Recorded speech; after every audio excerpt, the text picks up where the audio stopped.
एक सिझौरा नाम का स्थान पड़ता है, वहां से अंदर जाएंगे तो आप मवई नाम का स्थान पाते हैं। उस मवई में सबसे पहले 1882 में चर्च आया था, जब हम कह सकते हैं कि भारत आज़ाद भी नहीं हुआ था और संघ तो स्थापना भी नहीं हुई थी। मतलब 1882 में वहां पर पहला चर्च पहुंच गया था। उसको देखने में गया था। विशाल काय जितना बड़ा, मैं तो कह सकता हूँ कि जितने बड़े जबलपुर में चर्च नहीं होंगे, ऐसे मंडला क्षेत्र में इतने बड़े बड़े चर्च वहां पर बने हुए हैं। और उनने सबसे पहले दो चीजों को टारगेट्स किया। पहला है शिक्षा और दूसरा है स्वास्थ्य। ये मनुष्य की मूलभूत आवश्यकताएं हैं,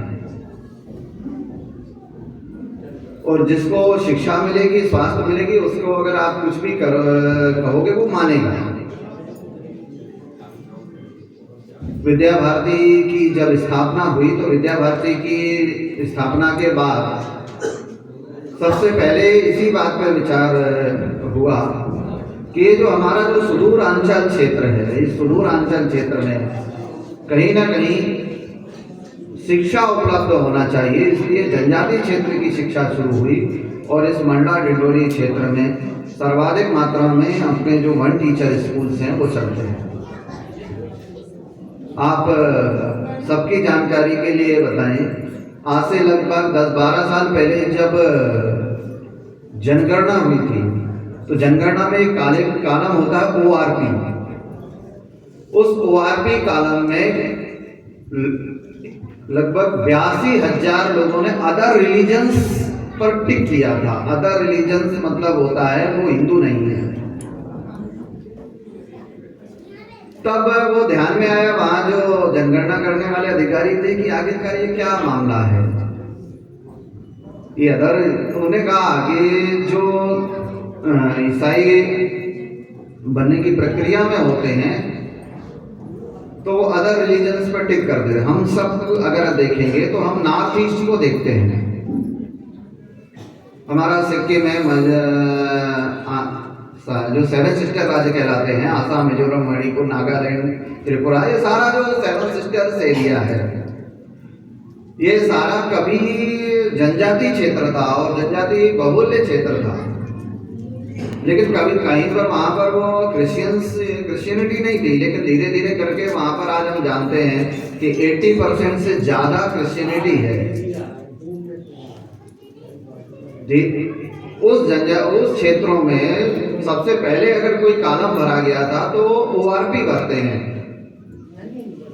अभी हमारी जनगणना आने वाली है, फिर से इस साल जनगणना आने वाली है। जो ORP नाम का जो कॉलम होता है वो सबसे महत्वपूर्ण कॉलम होता है। उसमें जो भी ORP में टिक कर देता है मतलब वो अदर रिलीजन्स को मानता है, हिंदू नहीं है। ऐसे हमारे भारतवर्ष में लगभग बड़ी संख्या में जो हमारा हिंदू समाज है वो उस क्षेत्रों में रहता है, वो कन्वर्जन की स्थिति में पहुंचा। और ये जो कार्य है वो हम सब जानते हैं कि चर्च, अन्य जो ये संस्थान चलते हैं, इनके माध्यम से चलता है। क्योंकि मैं वहाँ लगभग लंबे 20 वर्ष के कार्यकाल में रहा तो मैंने एक चीज़ों को वहाँ पर देखा, और उसका मुख्य आधार क्या बनाते हैं वो शिक्षा और स्वास्थ्य।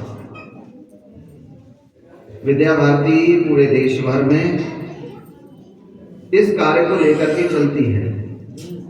मैं शहडोल में था। शहडोल में एक चामरा विद्यापीठ है। वहां पर 2 प्रकार के बच्चे पढ़ते हैं। तो मैंने वहां पर एक अपने परिवार की जुड़ी हुई मातृशक्ति है, वो वहां पर पढ़ाने जाती थी, टीचर थी। उन्होंने कहा हम 2 प्रकार का सिस्टम करते हैं। क्या? हम अमीरों से पैसा लेते हैं और गरीबों के बच्चों को निःशुल्क पढ़ाते हैं। पैसा वो अमीरों से लेते हैं। अमीरों के बच्चों की शुल्क जो होती है वो 40,000, 50,000, 60,000, 1 लाख रुपए तक होती है। लेकिन गरीब बच्चों को वो निःशुल्क। एक मिशनरी विद्यालय में लगभग जो 200 बच्चे हैं वो निःशुल्क पढ़ते हैं। और वो क्या कहाँ के होते हैं? वो जनजातीय क्षेत्र के होते हैं, सिलेम एरिया के होते हैं, और उनको निःशुल्क पढ़ाते हैं। फीस वो अमीरों से लेते हैं।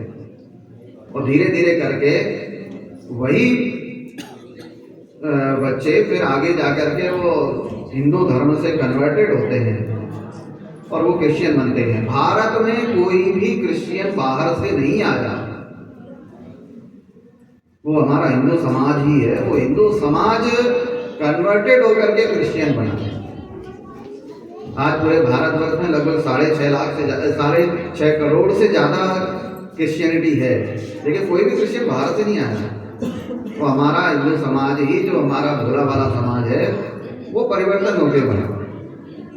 ऐसे पूरे भारतवर्ष में विद्या भारती के माध्यम से एक बड़ी मात्रा में ऐसे सारे क्षेत्रों में लगभग जो सेवा क्षेत्र की शिक्षा की शुरुआत हुई, आज हम गर्व से कह सकते हैं कि आप जो पूरा नॉर्थ ईस्ट का कन्वर्जन नहीं होता, आज वहाँ पर किसी भी प्रकार की असामाजिक गतिविधियाँ नहीं होती।